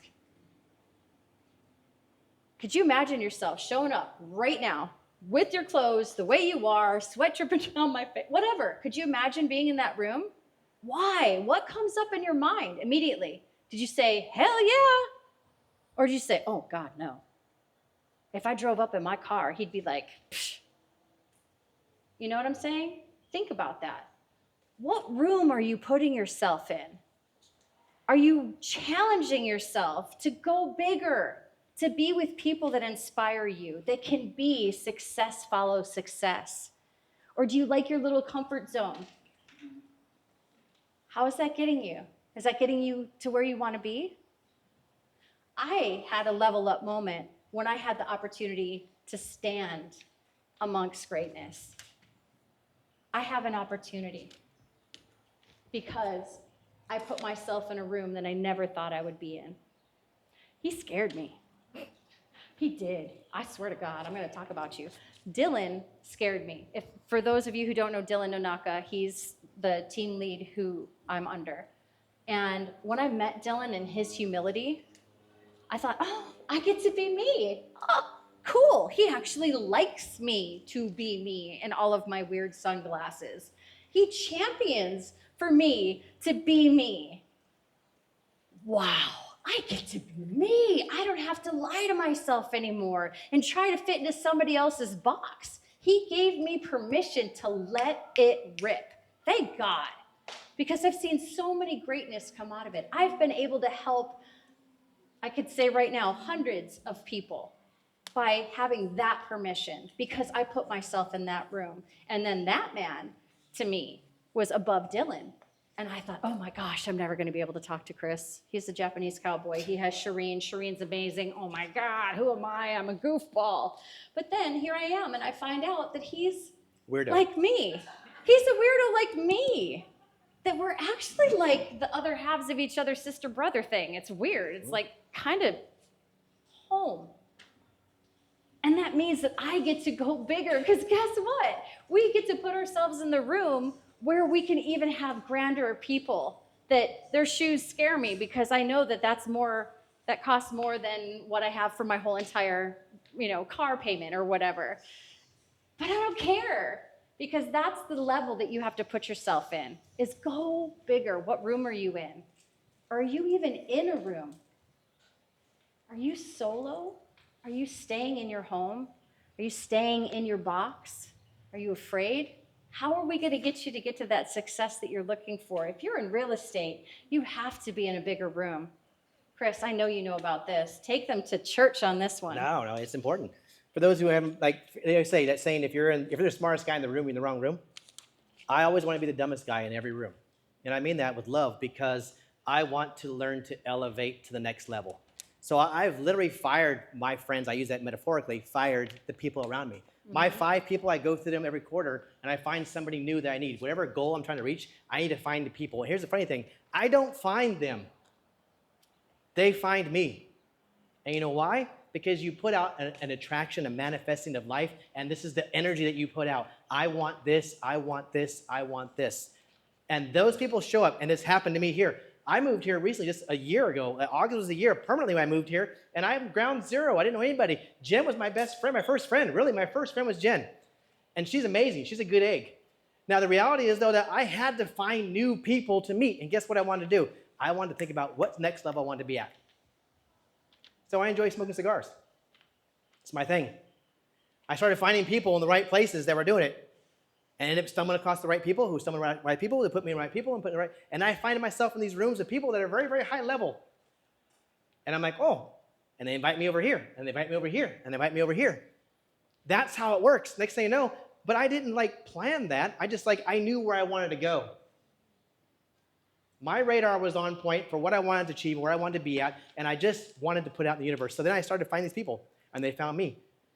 And that's why your 5 people are the most important. Right now, if you think about your 5 friends in your mind, I know you are, and you're thinking about, oh, Bob, Jim, those guys are goofballs.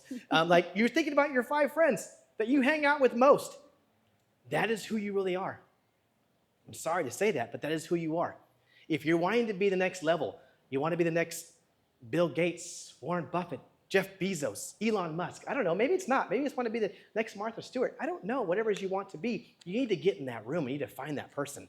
Because you, by yourself, staring in the mirror is not going to get you where you need to go. You're going to stay comfortable the whole entire time, and you're never going to move that needle.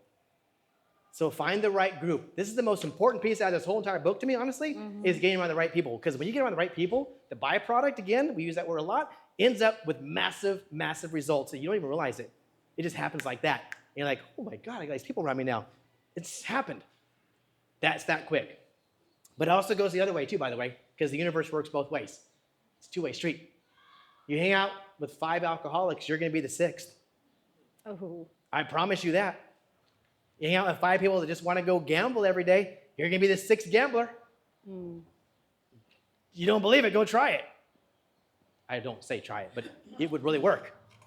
So my point in saying it is that opportunity to be in the right space is the most important part in my mind if you want to get to the next step. If you want to get to the next level, what we're talking about here, changing your mind, changing your thought, changing your belief system, changing your doubts, killing that stuff, get in front of people who are crushing it, that have zero of those kind of the thoughts in their head, and you will rub off on them and they will rub off on you. I promise you. This whole entire year will be a year of transition for you. You'll look completely different in 2026 when New Year's Eve comes around. You're like, who am I? Wow. Whole new level. So going off of that, Please. I have a friend who, like in high school, he was like the peacemaker. He was like a sweet guy. He was just kind and just level-headed and, you know, all that. And he's been working at Red Roof for like the last 10 years, 10, 15 years. And now he's kind of like demonstrating the same kind of behavior as the people he's watching. And he started doing some weird stuff, so I called his sister and I'm like, you know, what's going on? Like, I don't know, you know, this is not him. And she's like, I don't know, you know, he's just around all those people. And I'm like, they're not contagious. And then when I hung up with her, I was thinking, they are totally contagious. They are. They're totally contagious. And just like you're just saying, it's like surround yourself by millionaires, you're gonna probably head that direction, right? And he's surrounding himself by like the mental people, even though that's his job. And it's like rubbing off on him to where now he's like got that mindset that those thinking patterns are okay. Right. You know, and it's just like, holy cow. So yeah, five people in your that just made me think about it because it's all happened within the last couple of weeks, and it just made me really like even more want to get to level up, even more want to come to this, Right. even more want to like get on my team meetings, even more want to be around my teammates and like people who are got a good mindset, you know. So Thank you for Absolutely. Thank you, sharing Sasha. that. It's That's true. so true. Success, So you can- great okay, success. I want to dig into that. We do have a little bit of time. So she mentioned something, and it's about now making that choice of getting uncomfortable. When you think about putting yourself and being in that, I want to be near those millionaire mindsets, or you want to be around people that have uplifting attitudes, or they have the success that you're seeking, every single time, I can guarantee that you're going, oh, that scares me. I don't like that. How am I going to get there? They're going to think I'm fill in the blank, whatever it is, that doubt, that terrorist is going to come, rip through your mind like a tornado. But you know what? They're normal, weirdo people too. They're just like you. They have chosen to make their world based off of perseverance and consistency. That, to me, is what I've noticed. It's everybody is the same. We have the same heart. We have the same put on your pants the same way, wash yourself the same, whatever it is. but they have chosen to relentlessly be in the pursuit of that thing that they seek. And that's where we have to ask ourselves, what are we chasing? What are we putting ourselves relentlessly focusing on? They show up every day with a rigid routine, and they get to a place where they get to chill because they made it. We talked about being a Libra. Visualize a teeter-totter. We all know what a teeter-totter is. You have to decide how far you want to put your time, effort, and energy into the bucket of work, because the bucket up here is play and freedom and owning your own time. How hard or how deep are you going to drill down to put the work in, to do the showing up, even if that means your mindset first and only your mindset for an entire year? If you fix your mindset, I guarantee you that all of the money will be easier to obtain. Because when we get out of our own way and we kill those terrorists and we say no more, and you say yes to yourself with that consistency, then the play and the fun and the joy and the freedom and the vacations and the whatever it is for you is there.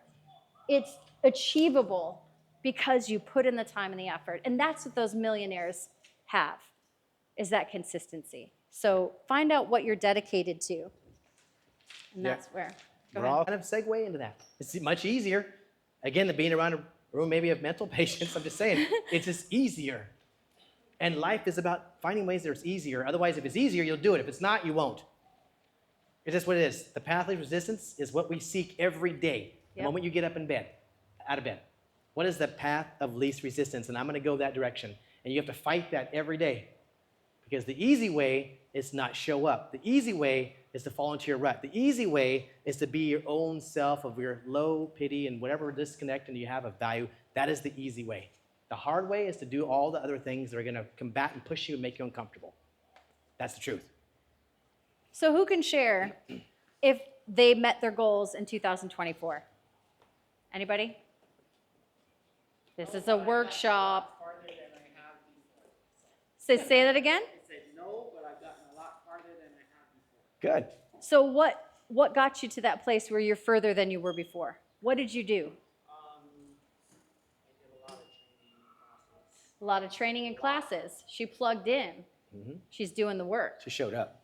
She showed up. And you wanted to say something too, right? Yes, ma'am. Hit my goals. You hit your goals. Bought my house in Couplet. She did. Right on. Good for her. Luann. Okay, so that is a winning. Everybody give her a Yes, winning. give her an applause. All right. Luann's awesome. So now what's your new goal for 2025? To figure out which house I'm gonna live in. Hey, that's a a good, good choice, though. that's right on. Anybody else that had success, whether it's not necessarily meeting it or hitting it? Have you had a movement in your trajectory of where you want to be this past year? I know we heard one for you personally. That was beautiful, but please share. So after working out, it was my 10 years in Chicago's long. And first time I slept well, and the morning was different. Aw. So I get to stay true myself. So no need to work like eggshell. I can get to be myself, and I just don't have that because a lot of the things what I lost because it's nobody's fault. I did it to myself.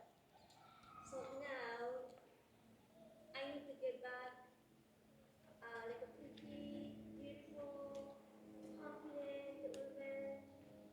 So that's I want to aim for my personal like at 2025 and gain confidence back.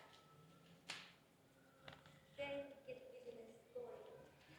It's so, thank you so much for that. Thank you. Give her a round of applause for getting herself free and putting herself first, because as we all know, that's the first place. And she mentioned something that's really powerful. Like, let's get real again. You can't have, well, I'm not saying that you can't have anything, because I believe anything's possible, but it's harder to have massive success without having a foundation of self-awareness. So because you're choosing you first, you're going to have massive success. Let's all come back at the end of this year and see where you've gone. I believe in you. You got this. You will. You will. So anybody else want to share something that came up about these feelings of how we're moving forward? How did you hit your goals? Did you get the success that you were looking for? Nobody wants to share.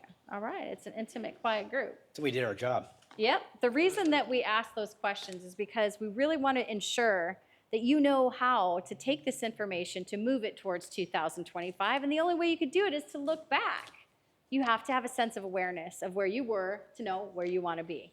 And then you also need to have a plan of where you're going so you could get your booty business going at it and to make sure that you know how to do it. And that's why this, Chris, Yep. is the piece Oh, that absolutely. makes all the connection. So go for Oh, it. I love those. You can have reasons or results. You can have both, right? So many of us have both of us that are teetering, tired, and yanking at our legs. Well, I couldn't do this because of this. Well, it's okay. I didn't show up because of that. Every time I don't show up for myself, I'm actually more mad because I'm lying to myself. Right. And I'm tired of lying to myself because I don't feel like I want to lie, like you mentioned to your other kids. Like, Courtney, by the way, like, would you talk to your kids that way? No. Would you lie to your kids, your significant other, your friends, the people you care about? Would you go lie to them? No, because you know how much it would hurt them. But yet it's so okay for us to lie to ourselves every day and not show up in a place in which we should be showing up. So yes, reasons or results, you can't have both. So pick one this year. And this is why we're creating this thing about launch. It's easy as ABC. There we go. You have your trash it. Stop lying to myself, absolutely. And so now we look at this part of launching it. It's easy as ABC. ABC. We're going back to having the childlike imagination. Life is complicated if you make it. And I know Daddy over here, he has a new son. And he's going to be singing his ABCs. So he's going to be the champion of us being able to sing this. ABC, 1, 2, 3. I'm doing it the Michael Jackson way. But you're going to be the leader of this because if you don't know, Isaiah, he's part of our family as far as our brokers. And we absolutely rely on our brokers. And that's leverage. Mm-hmm. So with an ABC, we have to keep it simple and real. You all hear about SMART goals. I'm going to keep it even more simple than that. It's ABC. You have an action. Decide what you want. I call it awareness. Awareness then action. What's the benefit of taking that action?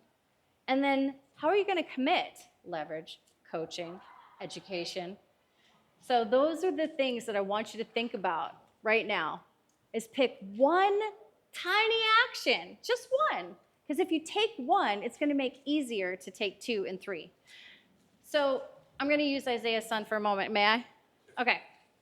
He has new baby teeth. And if anybody had any children, they know that that is sore and it hurts and it's wonderful, but it's really, really annoying when they scream like bloody hell. So what is Isaiah going to do for his son? He's going to find a way to comfort him. He's going to comfort him. He's going to take one action. And the benefit of that one action of maybe a soothing strawberry that he could suck on, then that one benefit is everybody gets peace. I mean, the son feels better, right? And then the commitment to that is because you want to ensure that your son has the very best life he can. And it starts with every action, with every choice. And that's why if you think about one small action that you're going to take that has a benefit, why are you committed to it? And then find people to help you stay committed to your benefit of your action. Does that make sense? Because we want his son to grow up happy, and we want us to be happy. Why would you be living if you didn't want to have an opportunity to smile? We don't want to walk through life with trouble and condemnation dripping all over us. We want to go make money and do good things and go take trips and maybe build a hut for somebody that doesn't have a house. Whatever is your why, find that action. I implore you to take one action with one benefit and find your commitment behind it. Take a minute, write it out. Because you have 2 choices. You stay true to your commitment, or you stay true to your fear of taking that commitment. That's huge. I think the biggest word here actually is commitment. Out of the ABCs, it's the commitment. Amen. Would you all agree? Because one action is not really hard to identify. I can get up earlier. I can do 2 more sets on my gym, whatever. I can eat less this calorie. The action actually is easy to identify. The benefit is actually probably painfully obvious too. If I eat less food, I have less probably high cholesterol, which leads to less heart disease. That's the benefit. The commitment is the biggest challenge. Why? It's not even hard to do, it's just challenging to do. Stop driving through the Burger King drive-thru. Stop going to Chick-fil-A. Stop having so many Starbucks that are ventis. Yeah, it's my thing. But the truth is, that commitment is going to be your biggest devil on your shoulder this year. Mm-hmm. Because I always say you got to commit to the process, not the outcome. We're all results driven as humans. We have more buy-in when we see the results, right? When you go to the gym, you sweat it out. Then three months later, your friend's like, hey, you're looking good. Yeah, you must be doing something, huh? You're working out, huh? Well, yeah, as a matter of fact, I am. Then, that gets you and to the only gym. then, are you bought in to the theory of going to the gym every day. You need to see the results. But in order to get the results, you must do the work. It's kind of an ass-backward thing. You can't get one without the other. Yes. Can I share a quote? Yes, please. I've been thinking about very Absolutely. lately? Take care of the work and the work will take care of you. Take care of the work, and the work will take care of you. Yeah, that's just been like sitting with me. I love it. It's true. Take care of the small things, the small details, the work. Put the work in, because it will turn and work for you. It really will. But it really is. As I'm reflecting these things, like I can think of a ton of actions, and I can think of a ton of benefits. But I know for me, my biggest fall off is commitment. And I'm sure each and every person sitting in these chairs here is probably feeling the same thing. Why can I not commit to this? Why can't you commit to yourself? That's the first question. Why can't you commit to yourself? Because it really does start with you. So as you're writing this stuff down, be extremely vulnerable about why you really are not showing up for yourself, why you lack the ability to commit. Because then and only then can you really start to build up from that and find ways to combat all the other things in life. It's got to start there. Why are you lacking that ability to commit? And that's in every area of your life. Commitment is just the biggest piece to actually take on. Are you using sort of commitment and consistency sort of interchangeably? You need one for the other. Yeah. Essentially, it's both, right? It both. is. Yep. Commitment requires consistency, Yeah, right? Yeah, The 'cause consistency is one that wins every day. It always trumps. It trumps talent all day long, right? So the most consistent person, I had an agent on my team years ago. He had the personality of a 2x4, and I loved him, but he had a personality of a 2x4. And I took him out door knocking, and that was his biggest fear. And I did it because I wanted to break his fears. But his whole script, I swear it was horrible, but it worked. He said, when's the last time you thought about selling your home? What? Hold on, Mr. Minister. When's the last time you thought about selling your home?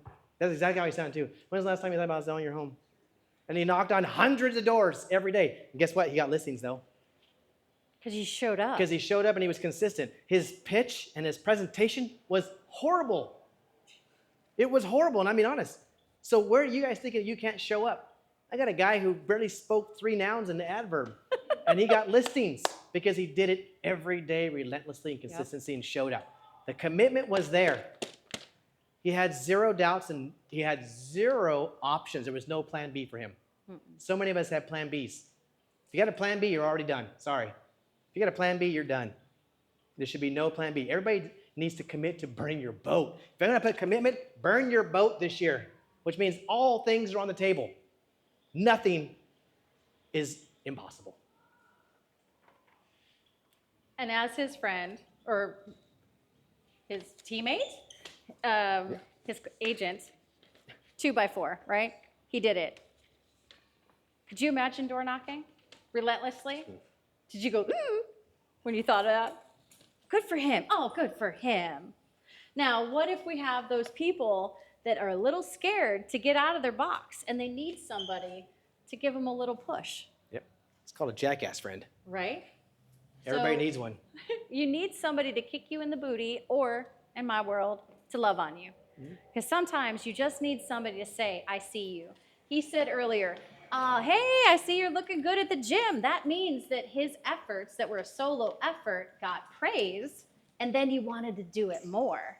So sometimes we need that cheerleader in our lives. We need that person to give you the, yes, you did it. You showed up for you. That's a win. You need people that put you in a place where you feel like you can do it, whatever that it is. That's what we need, is that partnership and that family, that ohana. Find your people that are going to lift you up and light you up. And if you don't have them, I am abundant in my light you upness. Yes, that is a Karaism, and you could take that to the bank. Because I will praise you when you need praise. I will push you when you need to be pushed. And if you need to get a huge dose of reality check, I'll give you that too. So find out who are the people that you want to put in your place where you absolutely have the ability to rise up to those things that we're talking about, to get that commitment. So maybe your commitment is saying, I don't know how to do this alone. I kind of suck at doing alone. I'm better at doing things as a teammate. I need partnership. I excel. And this is my hand to God. I need partnership. I have partners in every sector of my life because I need to know when I'm screwing up and when I'm excelling. I need the pat on the back. I need to be told that I'm doing a great job. Your smile is making me light up. You're validating me. I love you. So if there's people that you need, that you know that you're that type of a person, don't be ashamed. You're not in it alone. Leverage that smile, leverage that energy. Go get it. Because we need each other. We need to remind each other that we are okay. Oh my gosh, this does sound like an AA meeting. But it's okay. No offense to that. But it's like, seriously. Surround yourself with good people. And All right, we'd so be happy. We're going to close this out. Yep. Okay? And one action, I think, for ABC for you guys, I would challenge right now, one action is to show up this whole entire year on this journey with us. That's an action I put in there. The benefit is already known. The commitment, though, is that you commit to not throwing this in your trunk or a bag or a piece of luggage that you're never going to look at for the rest of this year. So I challenge you that, your ABC. Show up all year long. On your chair next month, you're going to see it already. There's a flyer there. Shireen, here. I'll From agent to icon, mastering the luxury listing business. Shireen Duncan is she's my unicorn. I love her to death. She's a top producer, been in the business her whole entire life, family lineage in business and real estate. She's already closed over $100 million in business this year in 2024, and she reached that by August. I tell you, I heard that number. It's not in her Yeah. pocket. It's Yeah. like $100 million of In closing. volume. So yes, But still, I heard Yeah, that it's is a lot. huge. She wants that. Let's You go should get it. after it. She's going to be showing all of her tips and tricks and all the stuff that got her to be where she's at today. And it didn't happen overnight. That's right. Her biggest closings that she's done recently, and now consistently, it shows up. Every one of her listings and buyer's sides are at least $8 to $10 million each every time. But she had to work 10 years to get there. And that's okay. And that's okay. But she's going to be here. January 23rd. Scan the QR code. Get on this journey with us. Don't let this go. Don't walk out of here today and be like, oh, I'm good. This is awesome stuff. I'm going to plug in and really start talking to myself in the mirror and saying how amazing I am every day, and then drop off the planet. Because I promise you, I've done it. Hold yourself accountable. Be committed to yourself, if anybody this year, and do an ABC of being here with us for the rest of this year. That's right. All right? I hope this was awesome for you guys. Thank you for being here. And I want to share one more thing. You look at this. This has 3 hole punches. You know why? There's a reason. You better bring it back. yeah. Because we got a binder for you for the rest of that 13 months. And we're going to send this to you digitally. Digitally, that's a hard one to say. But bring it. Bring it so you can remember it. Don't you dare throw it in the trunk unless you absolutely want to. And that shows you where you're going for 2025. So we implore you, come here, to put your trash it together and throw it out and just burn the bridges, do the thing. And we are here for you and we're so grateful. 100%. Right? Yep, 100%. All right. Love you guys. Love you. Thank you. And we'll be here after class. Thank you, Mr. Isaiah. You matter. Oh, I gave you one, got baby. one. Thank you. We're going to find time to talk again. Hi, honey. How we take a picture like this? Yes. Three of us? Yeah. Oh, yeah. Can we do a group photo, guys? Thank you. I'm glad you made it. I'm glad you made it. Absolutely. Can we Thank do a you group for photo? All stepping right. up Yeah, and just kind of actually surround around the talking. stage. A friend of mine, and Oh, she yeah. told me that you started out as a realtor in, California. yeah. Yeah? Oh, yeah. I'm licensed in Come on, California. everybody. We And love I- you. Can we do Oh, a that's quick so group much. how to photo? leverage. Huh? Photo. Oh, photo. Yeah, yeah. Wants one. Yeah, we'll talk here. Woo!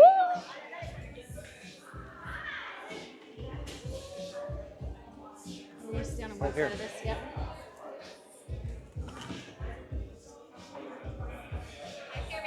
Hi, sweetheart. I gotta give you a hug. I saw your Get in, smile get in, don't on be the back. shy. I love those smiles. I was like, that's it, girl. Hi, Chris. What up? What up, girl? Oopsie. You Who's got taking a you picture? got- Oh, he's taking a picture. Oh, yeah. my phone's over there. Oh. One. Okay, yeah. Oh, you have a phone here. Oh, yeah, use your phone and then send it to me. Come on, you guys. Come on, Linda.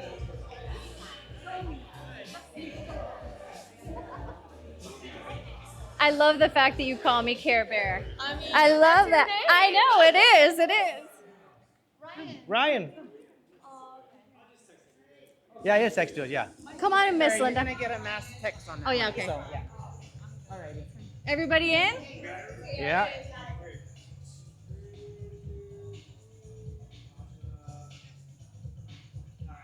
Yay! Thanks, Kai. Thank you Thank all you, so everybody. much. Okay. Oh, I'm so grateful. Yes, Jacqueline. Nice I was gonna say, what's your name? I love your shoes. Oh, I was really? not kidding. I want to go shopping with you. You look fabulous. Oh, nice. Okay, yeah. Thank yeah. you so much, my dear. Not the ABC. Awesome. The DCA? Oh, yeah. Yeah, Jack and Rideau. What is the That's DCA? Awesome. What, are you on a team? Side, commit, and act. Nice. If you missed a Yes. week, you're not. All right, You're we not got stuff doing anything. all year long. Yes. You added Awesome, that to guys. your day. Hey, we're good. What's the benefit? Because if you don't have a Well, I benefit, keep then what's saying it that, for? girl. Hi, sweetie. Thank you so much. Oh, you're welcome. Come on, you got this. Yay, baby. You got it. And that will go. Oh, yep. Awesome. Some things resonated with a couple. Good. One thing, I think you said they're spiritual. I found that. Okay. Good. So, That was my hope. That I plug into you guys and I'm telling you. Good job. Thank you. Good job, Miss Happiness. Proud of you for getting your house. I love it. I don't know what I'm gonna do with it. yeah. Yeah, you'll do something. Literally, last year in December, I Couldn't went, shut me down. I kept I'm gonna do rushing. something with my life. I think I'm gonna go buy a house in Hawaii. My girlfriend goes, Okay. Nice. really? I mean, I lived in California. You're here, baby. I lived in California for a long time. My whole life. Really? What part? Good. Oh, Sacramento. You said that. My whole life. So, Last Be around the right December, people. I said, I'm gonna buy a house. Right? Good. You're here. This is gonna be all year long, so you plug in, man. That's all I'm telling you. You're gonna decide. Yes, you are. What's your name? Dana. Hi, Dana. Yeah. I just Nice wanted to meet you. say May I? Thank you. I just wanted to say thank you. Thank you. Thank Yeah. you. I hope. Yeah. Oh, it's all there. I hope it means something. Say that